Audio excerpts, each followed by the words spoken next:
Who would have guessed that just punching and kicking at the wall wouldn't be enough to break through it? Like, I didn't expect Arrow and the others to get through the wall in this episode, but with Shu being the genius that he is, I did expect him to have somewhat of a better plan than, hey, let's fire the cannons from the Dreadnought at the wall and see what happens. What is up, y'all? It's your man, Dad Dude, bringing you guys another video. I'm giving out subscriptions down below, so if you like Back Arrow, I review every episode, and I'll talk about other anime too.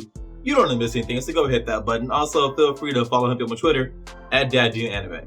Arrow once again proves that he can at times be a bit of a selfish asshole. Elsha was damn near pleading with him to come with the group to Lutoh, but Arrow just wasn't hearing any of it. He's just way too wrapped up in his pursuit of getting beyond the wall. Although it's really hard to blame the guy. The guy doesn't know who he is, and all he knows is that he's from beyond the wall. So you can't really hold it against him too much that he is just all consumed by getting beyond the wall. He knows that he is someone from beyond the wall, and that's all he knows. So that's really all he has to hold on to. So it's kind of hard to get mad at him or blame him too much for just latching on to the only thing about himself that he knows is true. And he knows he's from beyond the wall. So he has to latch onto that. He has to pursue that as hard as he does, because if not that, what else does he have? I was initially going to come on here and make fun of the older villagers for how they could possibly revere a wall so much and be afraid that the wall might curse them. But as I thought about it, that would have been extremely unfair. It isn't their fault that they lived in a world that told them that they had to worship a wall. As fucking dumb as that sounds, but it's not their fault. They don't know any better, so I really can't hold it against them for, not knowing what they don't know. They don't know what's beyond the wall. They've been told the wall is a god in their entire lives. They've been told that the area within the walls is all there is. It's the only thing that exists.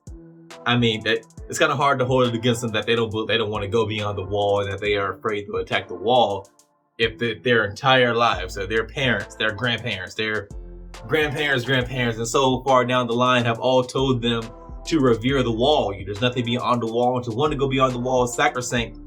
I can't hold it against them. As dumb as it is, I can't hold it against them. Something about Commander Prax just seems off to me. Now, she may be just a loyal servant to the princess, and she might not have any ulterior motives, but there's just something about how ruthless she can be that leads me to think she does have ulterior motives. Plus, her nickname is Bloodstained Prax.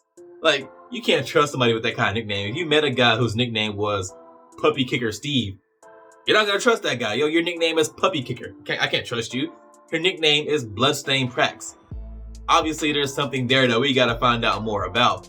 For the people from the Grand Edger start trusting this lady. Her nickname is Bloodstained Prax. How did you get the nickname? At what point in time were you covered in blood, and why were you covered in that blood? What did you do? We gotta find out. There wasn't much action in this episode worth mentioning. We again got to see that bullshit ability that Arrow's brow height has, where it becomes like rubber and attacks just bounce off. I hate that it can do that. Well, I don't hate that ability specifically. I hate that it can do that coupled with all the other things that he can just pull out of his ass. I just don't like that aspect of it. But the fact that Commander Prax's brow height can fly, that is actually pretty interesting. I'm guessing that ability is made possible because her brow height is so small.